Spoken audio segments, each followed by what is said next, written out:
Okay, Andrew, we're ready to start. All right. Good morning, everyone. My name is Andrew Brannon, and I'm the CFO at Kean. And it's my pleasure to welcome you to the fiscal year 2025 tuition and fee hearing. The purpose of today's hearing is to share with the university community and stakeholders the recommended tuition and fee increase for the upcoming year that will be presented to the Board of Trustees later this month. This morning, as part of this hearing, we'll be sharing information related to the university's finances, including the proposed fiscal year 25 budget, as well as several key university projects and initiatives. After our presentation, we'll provide an opportunity for any interested stakeholders to make comments, and those comments will be shared with the Board of Trustees. So with that, we're ready to begin this morning's hearings. And what you see in front of you is just, again, an overview of what we'll discuss this morning. In terms of introductions, the presenters for the first part of the hearing will be myself, Orly Wainberg, who is the Assistant Vice President of Business Affairs, and Jennifer Strahan, who is our Director of Budget. We'll also give a financial status overview. And in this section, we'll look at several key metrics for the university.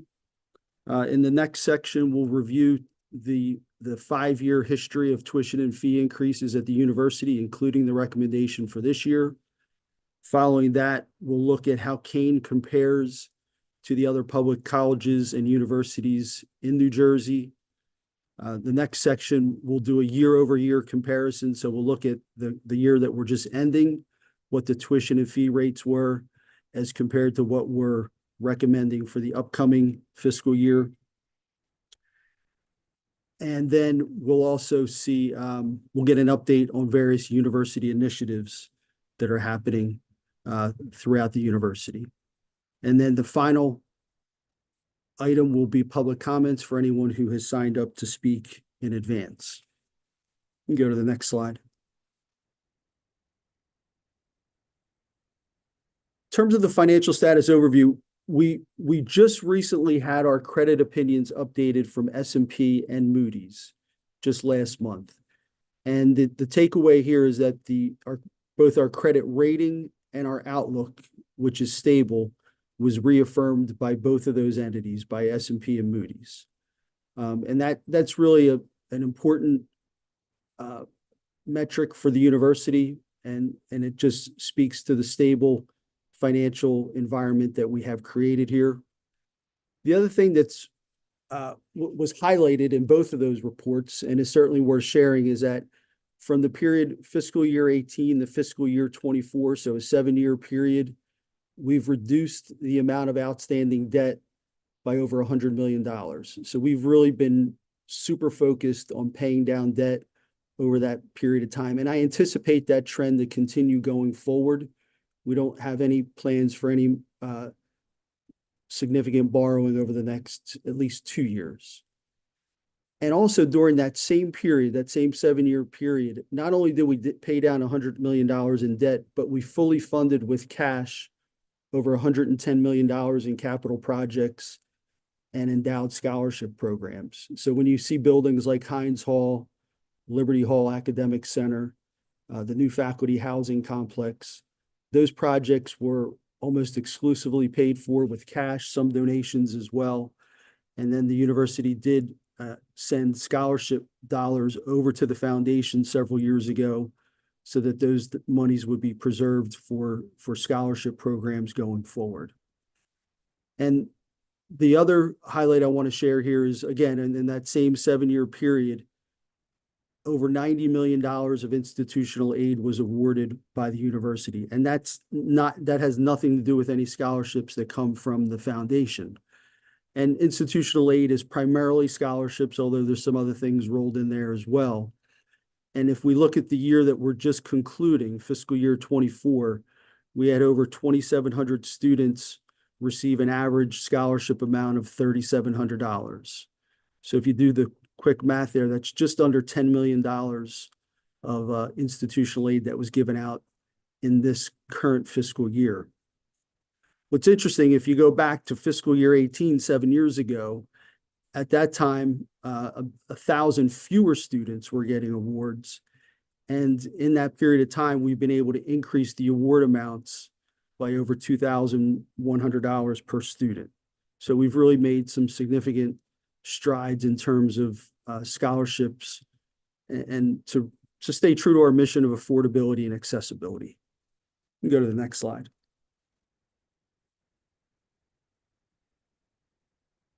I'd mentioned as part of the agenda, we were going to look at a 5-year overview of tuition and fees at the university. And if you go to the far right, you'll see the recommended tuition and fee increase for the upcoming fiscal year is 6.5%. And that is higher than what we have been recommending in recent years. And I think it's really important to look at a trend line here so that we can go back. If you see FY21 and FY22, that was in the heart of COVID. And those 2 years, we did not make any increases or recommend any increases to tuition and fees. And then in FY23, we had a 3% adjustment, and in FY24, 3.5% adjustment. So if you blend that 5-year period together, the average increase was 2.6%. So I think it's important, again, to take a longer view at this and take into account those years where we didn't have any adjustments. We'll have a slide specific, or a couple slides specific to budget, but the real driving factor here is we started to see inflation creep up in FY23. We saw it full force in FY24, and we've been able to absorb some of those increased costs, whether they're material costs, fuel costs, supply costs, labor costs. But as we got into budget prep for this year, we just felt we needed to recommend that 6.5% increase to maintain the fiscal health and stability of the university. You can go to the next slide. This is a slide that we've historically presented during these hearings. And what's interesting here is what you're looking at is not, this does not include the recommended increase for FY25. This is strictly the academic year that we just concluded. And you can see that Kean, this is for undergraduate in-state tuition and fees, and this is the flat rate. So Kean is still the most affordable among the public colleges and universities in New Jersey. And we don't know what all the other schools are going to do for the upcoming year, but you can see that the school closest to us is NJCU. Even if they had a 2.5% increase in tuition and fees, and even if we have a 6.5% increase, we're still going to maintain that position as the most affordable public university in the state of New Jersey. So this is a snapshot of the undergraduate. And then we're going to go to the next slide, which shows graduate tuition and fees. So again, we're comparing ourselves to the other public colleges and universities in New Jersey. This is for the year that's just concluded for graduate in-state tuition and fees. And you can see similar story. Kean still maintains that position as the most affordable college and university in the state. A lot of numbers on this slide and this chart, but this just really gets very specific as to what a 6.5% tuition and fee increase means in terms of dollars. And you can see that really the top third of the chart is for full-time undergraduate. And the tuition portion of it is shown up top for residential, for students who live in New Jersey. And then obviously we have a non-resident rate as well. And the total, if you look in the dollar change amount in that top third of the chart, you're looking at an increase of $873 versus what our students were paying last year if that 6.5% recommendation moves forward. And then just below, we're showing what it would be for part-time students who are being charged on a per credit hour basis. And then at the very bottom, we're showing the per credit hour basis for graduate students. One of the things we are recommending to the board, and we've had some discussions about, is eliminating the flat rate for many, not all, but many of our graduate programs. And I'm going to ask Orly Weinberg to give some more detail on exactly what this recommendation is. Orly? Yeah, thank you, Andrew. And good morning, everyone. So with regards to, I have some important updates with regards to graduate tuition for the upcoming academic year. So starting in fall 2024, Kean will transition from a flat rate tuition model to a per credit model. And by doing so, we make the cost of education more transparent and more predictable for our students. And we ensure fairness where each student will pay only for the credits that they enroll in. The new structure also helps us remain competitive in the market, aligning our tuition model with most institutions on the graduate level. So while most graduate programs will follow the new per credit rate structure, there are specific programs that will have exceptions due to the unique nature of their curriculum. So these programs that will maintain a flat rate on a full-time credit load include the programs listed here, which is the Master of Architecture, the Master of Arts in Speech Pathology, the Master of Social Work, Master of Science in Genetic Counseling, Master of Science in Physician Assistant Studies, and for occupational therapy on both the master's and the doctoral level, and it will apply for returning students only. New students will follow suit with the per credit rate. And also the Doctor of Psychology program, as well as the Doctor of Physical Therapy. Next slide, please. Right, so there are also some other changes that we are making on the graduate level, but these are program specific. So first, to simplify our rate structures, the Executive MBA program will now be charged at the standard graduate rates, making it in line with our other graduate programs. And then there are some changes that will apply to new students only, ensuring that current students are not affected mid-program. So for new students, we are introducing new out-of-state rates for certain programs to keep our rate structures consistent. So the programs that will have new out-of-state rates will include the Master of Arts in Speech Pathology, the Master of Science in Occupational Therapy, Master of Social Work, the Master of Science in Genetic Counseling. And also, as I mentioned prior, for new students in the occupational therapy program, they will move to a per credit model as well, also in line with our peer institutions. And lastly, the Master of Architecture will now have a separate rate structure to accommodate the specific needs of the program. And those are the updates on the graduate tuition pricing effective this fall. Andrew, I will send this back to you. Thank you, Orly. These next few slides are going to relate directly to the recommended proposed budget for the upcoming fiscal year, and I'm going to ask Jen Strahan, our Director of Budget, to review these slides with us. Thank you, Andrew. Hello, everyone. This is the revenue slide that presents the following financial details for Kean. So our state appropriations for our base are $37.5 million, which is consistent with prior years.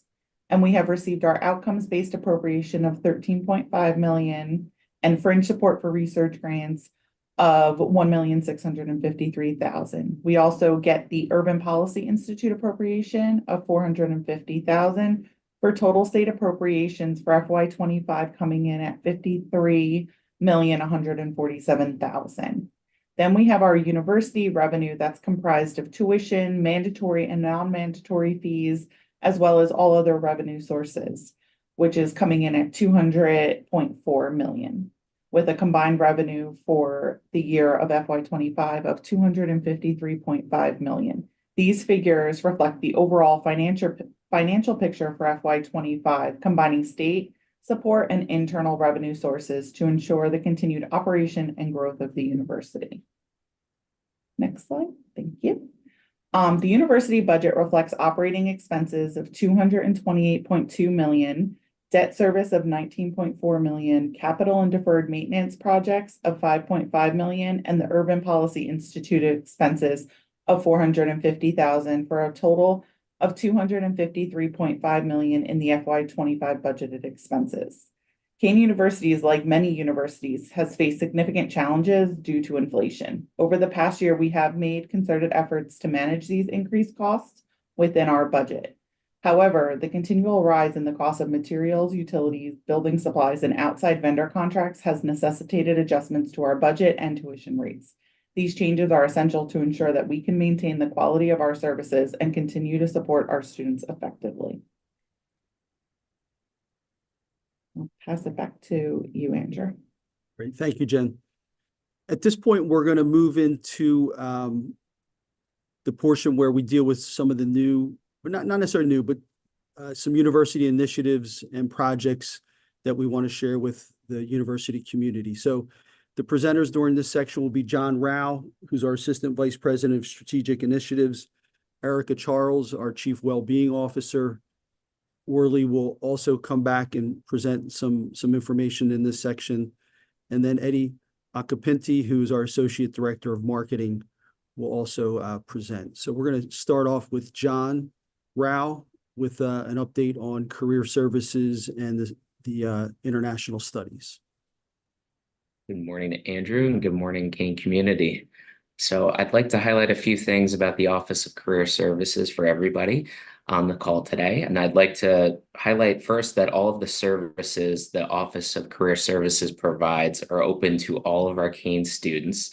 And every student is able to connect with our services for their career journey in various ways, virtually or remotely, to help find an internship, to help find your post-graduation job.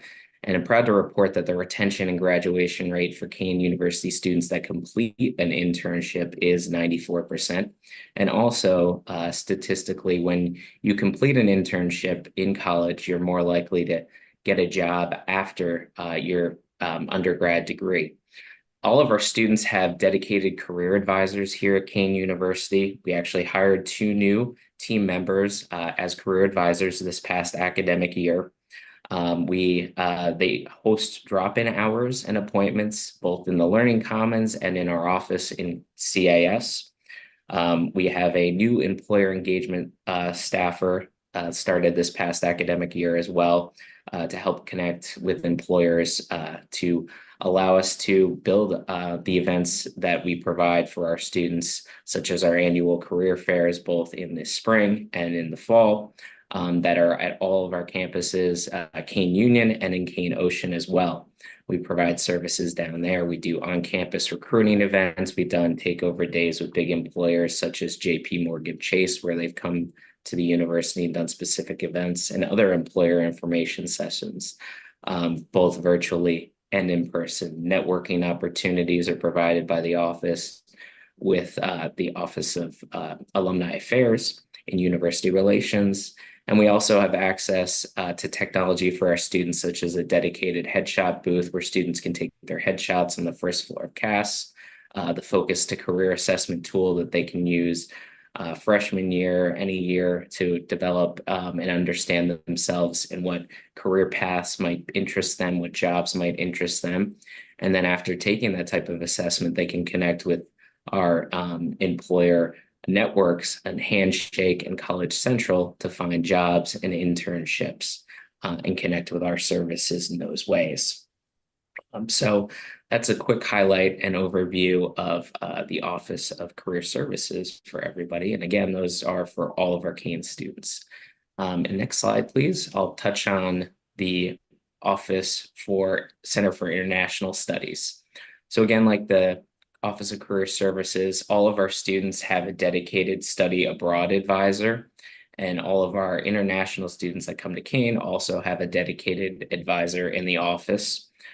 We host group travel learns and trips throughout the year Just as an example, we have 6 travel learns scheduled this summer that were open to students going to places such as Italy, Germany, Belize, South Korea, Poland, and England. And we also do annual travel learn trips, such as a human rights travel learn, which is focused on different human rights issues. Those trips have been to Ireland, civil rights throughout the South, down to discuss immigration at the Texas border this past year. And we've also done an annual Give Back Abroad service trip. This past year was most recently to Costa Rica. And students are eligible for scholarships for travel. And we also have several different study abroad options that are the same cost as going to Kean University here in the USA.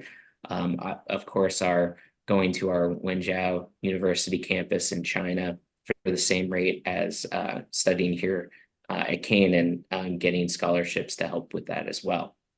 And CIS also does regular study abroad fairs, has a travel portal where students can look to see what specific travel opportunities might interest them as well.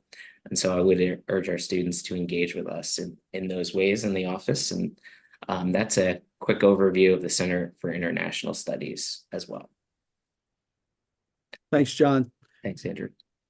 At this point, I'm going to turn it over to Erica Charles, the Chief Wellbeing Officer. Thank you, Andrew. Good morning, everyone. We aspire to create a vibrant, equitable, supportive, and inclusive culture of care in which all members of the Kean community feel energized, safe, and empowered to thrive and engage in the campus community. Our well-being mission is to provide access to programs and services designed to address all members of the Kean community's holistic well-being needs. We are committed to champion lifestyle habits that are empirically linked with improved health outcomes, foster academic, professional, and personal growth and development, enabling our students, staff, and faculty to achieve their full potential. We also are committed to create positive conditions that bolster purposeful connections and a sense of belonging in the Kean community. The well-being mission aligns with our university mission statement and core values. We have shifted focus from individual health to institutional holistic vitality and responsibility. We adopted 4 pillars of well-being encompassing mental, physical, financial, and social health, with an understanding that all pillars create conditions to meaning, connections, and daily energy known as vitality. In order to streamline our efforts, Kean University appointed the first Chief Wellbeing Officer to really lead a unified well-being mission for the community. We are focused on sustainability factors that will guide our well-being practices. Research and data indicate well-being impacts student and employee retention and productivity. I'm very pleased to announce that Kean University's Vitality Index is live. The index delivers insights on drivers found to influence retention and vitality for both students and employees. Currently, we're focused on 6 student drivers that provide actionable insights for the Wellbeing Task Force. We are invested in our community across all divisions, units, and departments. The development and implementation of comprehensive and holistic student support services has provided greater equitable opportunities for student persistence and success. There's a safe space for each and every student representing the 4 pillars of well-being. Our newly remodeled Wellness Center provides a range of services and resources for students in need of short or long-term mental health support, advocacy for accessible learning environments, assistance with substance concerns, health needs for illness to injuries or immunizations, and food resources. Our social work office addresses basic needs and financial challenges, life skills development, textbook support, and assist students in navigating additional resources or supports on campus.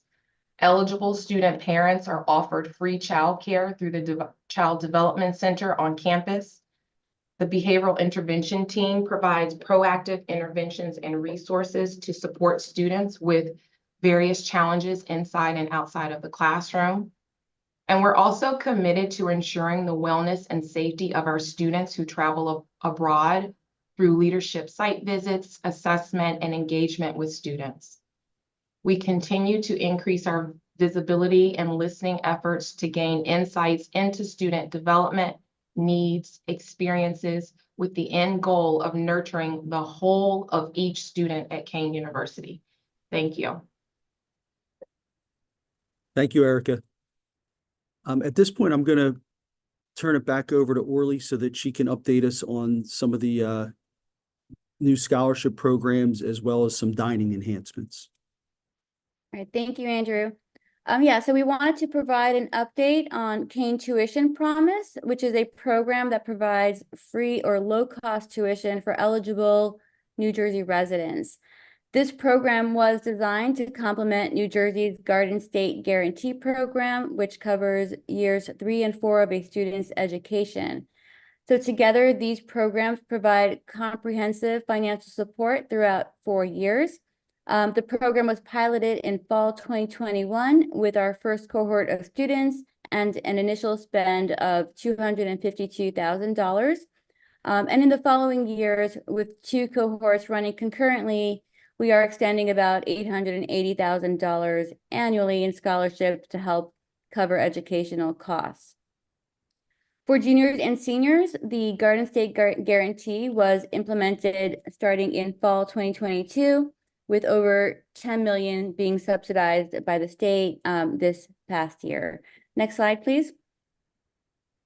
All right, so we are happy to share that we have established some new scholarship programs to support student success and degree completion.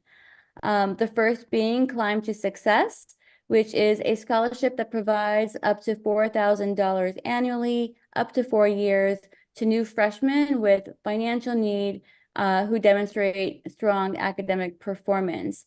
It aims to support students from the start, ensuring that they have the resources needed until they graduate. The next one is Climb to Completion, and this scholarship covers up to 2 summer classes or $3,000 to assist undergraduate students who are nearing graduation and have low family income and face a financial gap between their financial aid and direct costs. And this program was designed to help students complete their degrees on time by providing financial support when they need it the most. And the last one is Cougars Care Summer Program, which also covers up to 2 summer classes for students who have lost financial aid eligibility due to not meeting academic progress standards, or those who are at risk of losing aid due to academic standing. And this program is intended to give students a second chance to regain their financial aid eligibility and continue their education without interruption. So those are the new scholarship programs. Next slide, please. All right, so for over here, we just want to highlight the enhancements we have done in our dining hall since we established Keanu's Kitchen. Keanu's, for those of you who are not familiar, is an establishment where it's an all-you-care-to-eat environment. So for the enhancements we have made, we increased the hours of operations. Keanu's Kitchen is open from 7 a.m. to midnight, 7 days a week, and it really just offers greater flexibility and access to accommodate student schedules. We put in place also an on-site dietitian. The dietitian is accessible in person or via Zoom to assist with any dietary needs or nutrition advice. There is also a DIY station, which offers customizable options and the equipment needed to make your own foods, such as omelets, smoothies, paninis, pasta, and more. We created an allergen-free station, which avoids any cross-contamination and ensures safe dining for students with food allergies. Also, to cater to the variety of dietary needs and preferences, we have halal, vegan, plant-based, and gluten-free options, as well as a cook-to-order grill for fresh meals that are made to order. The dining hall also has sushi, as well as rotating exhibition station for authentic global cuisine. And lastly, the flexibility to dine in or take your meal to go. Keanu's Kitchen is located in the upperclassmen residence hall behind the Myron Student Center. And I just want to point out that while it is situated in a residence hall, it is not limited to resident students, and it is open to all students, faculty, and staff, as well as to the public. So we do hope that you do come and visit. Thank you very much. Andrew, I will pass this back to you. Thank you, Orly. You're making me hungry. All right, so from dining, we're going to move into some of our sports partnerships that we've created, and I'm going to ask Eddie Acapinti to speak to those. Thank you, Andrew, and good morning, everyone. The marketing and branding opportunities that come with our professional sports partnerships, which some of you may know, are, of course, great for Kean University's exposure, but the most important purpose of these partnerships are the relationships that we can translate and get directly to our students for the next step in their career. The most important component of these is working collaboratively to create real-world academic and career opportunities for Kean students, which is by far the best part of what we get to do with these teams. As you can see on the screen, we currently have partnerships with the Jets, the Red Bulls, and the Devils, each of which offer a unique educational and career opportunity program for our students. I'm going to go one at a time, so we'll start with our longest partnership in professional sports with the New York Jets. Kean is proud to be an official education partner of the Jets. Our unique partnership with the NFL team includes an interdisciplinary course, which involves students that are majoring in marketing, management, graphic design, and communication. So in all, it encompasses 4 of our 6 colleges and schools. The course is taught by 3 Kean professors, and it works in collaboration with Jets front office personnel in a project-based model, providing students advanced insight into the business of high-profile professional sports. The basis of the class, it's based in the real world, and the Jets come into our class and tell us the problem that they're facing, and then that they will present to the students. The students then work in groups with students among the majors I mentioned to address the issue before presenting it to these Jets officials and front office personnel at MetLife Stadium. Additionally, we work with the Jets to identify 4-credit internships for Kean students. We also work with the Jets Human Resources Department to collaborate, in collaboration, with Career Services to connect students to opportunities and positions. And just a brief example, this past season's project the Jets asked our group of Kean students in the class to evaluate, create a business strategy to help improve their season ticket holder benefit program to maintain and boost ticket sales. It was a truly interesting presentation that every group gave. Additionally, the relationship with the Jets has led to multiple internships and jobs for Kean students. And just this past spring, we were pleased to find out that Yash Patel, Kean class of 2021, was hired to a full-time graphic design position with the team. Moving along, our partnership with the Red Bulls, where we also hold the designation of official partner, is one that is also beneficial to students, but in a different way. Through the relationship with the Red Bulls, Kean students and alumni have gained access to internships and full-time job and sales opportunities, and also a streamlined application process for these opportunities.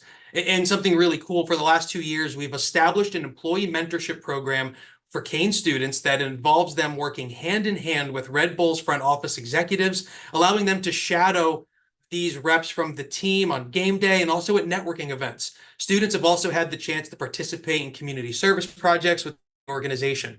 And also, just like the Jets partnership, the Red Bulls one is leading to the next step in Kean students' careers. As this past year, a recent graduate, Brooke Ferguson, interned with the team, and several Kean students and recent graduates have been hired into entry-level positions in the Red Bulls Sales Academy. Our newest professional sports partnership is with the New Jersey Devils. And Kean is also proud to be an official partner of the Devils and also of the Prudential Center.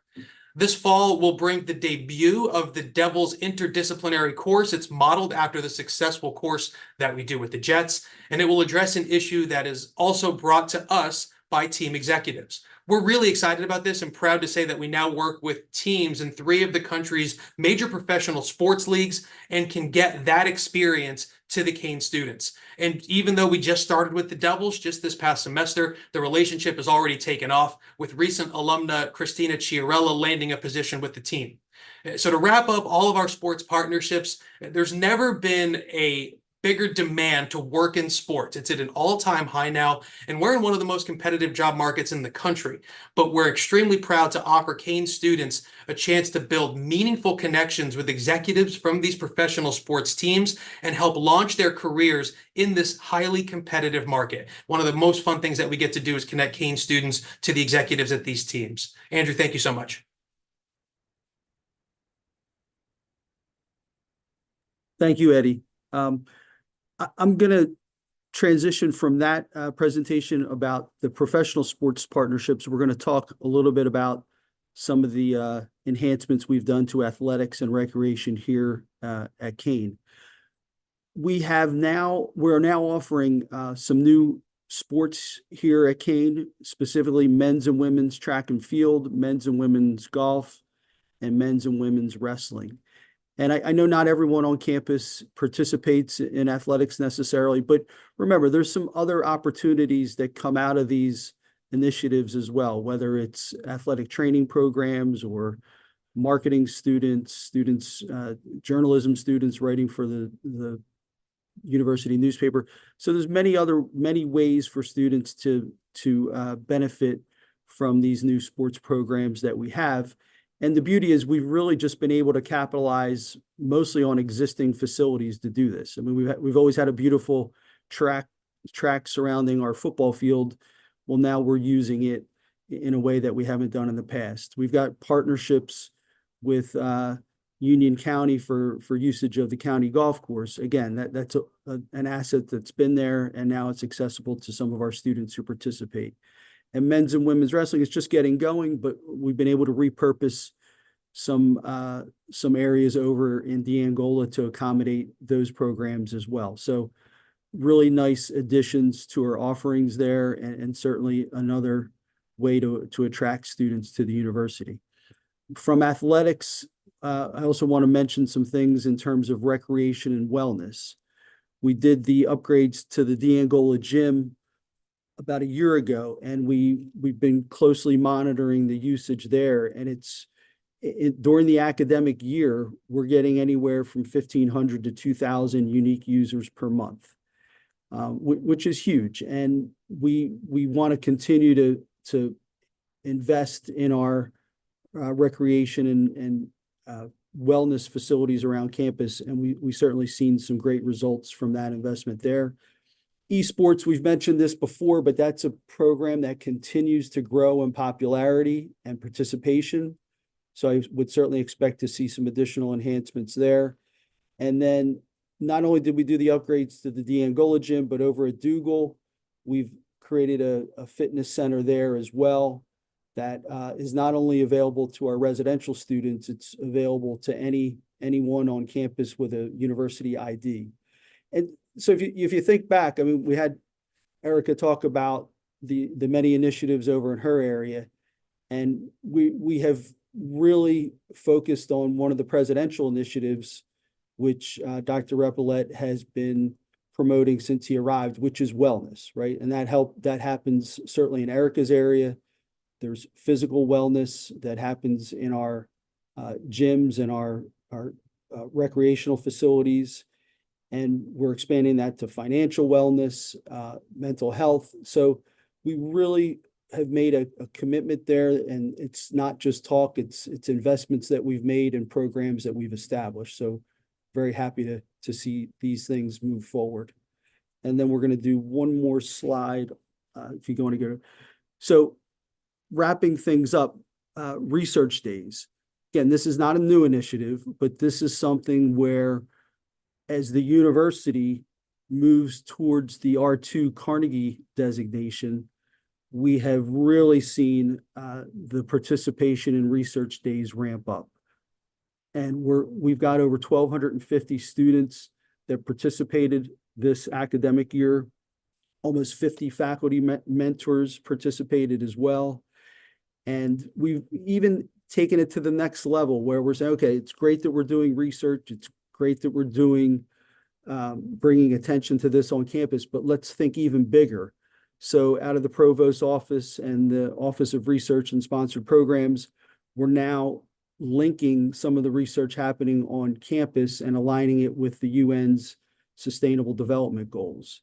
You can see almost 230 of the projects that were submitted this year were able to be aligned with one of those goals. So not only growing the number of people, but really enhancing the quality of the research that we're doing and looking at it on a much broader scale. So with that, we can go to the next slide. So that concludes our presentation in terms of the financials and the initiatives. And at this point, I'm going to turn it over to Audrey Kelly to facilitate the public comments. Hey, thank you, Andrew, and good morning, everyone.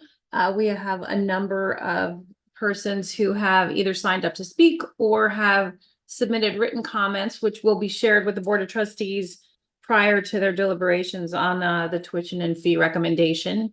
Our first person who signed up to speak is Brianna Curving. If Brianna's here, we're giving our speakers a maximum of 3 minutes to speak, and we certainly encourage you to submit written comments as well. Brianna?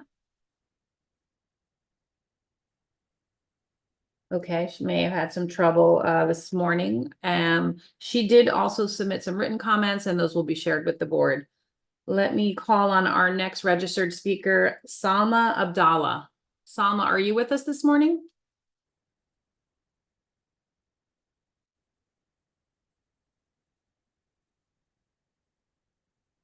Salma, are you with us? Okay, Salma has also submitted written comments, and those will be shared with the board as well. Our next registered speaker is Mackenzie Kuntz. Mackenzie, are you with us? Hi, can you hear me? Yes. So good to hear you. Good morning, Okay, Mackenzie. great. Go ahead. Good morning. All right, so hi everyone. My name is Mackenzie Kuntz, and I currently serve as the Student Government Association President. Today, I am calling in to speak on behalf of the Student Government Association and Graduate Student Government, and to advocate today on behalf of the Kean University student body. We are all together tuning in to today's tuition hearing. We appreciate your explanations of the proposed increase in budget, and we thank you for your reviews. A university that aims to ensure equitable opportunities must consider the potential consequences of this significant tuition increase. Approval of the 6.5% increase following the recent 3.5% increase for the 2023-2024 fiscal year may hinder many students' abilities to start or continue their undergraduate and graduate degrees at Kean. The impact of this increase will create additional financial strain and may place students in a situation where they will have to choose basic needs or academic pursuits, leaving students with the uncertainty of whether or not they will be able to complete their degree. We urge you to consider the immediate and long-term effects that this 6.5% increase in tuition could have on our student population. Further clarification and context behind these numbers would be helpful prior to future hearings and is needed so that any Kean student can understand the changes that will ultimately affect them and to help them plan accordingly. On behalf of all Kean students, we thank you for your time, attention, and consideration. Thank you, Mackenzie. And I encourage you to, if you would like to email me those comments as well, I will share those with the board. Our next registered speaker, who also will be submitting comments, is Blanca Garcia. Blanca, were you able to join us this morning?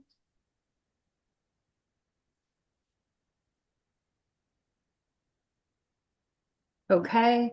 And then our last registered speaker, Caitlin Brain, also submitted written comments. She said she might be able to join us this morning. I'd like to call her name in the event that she was able to join us. Caitlin, are you with us?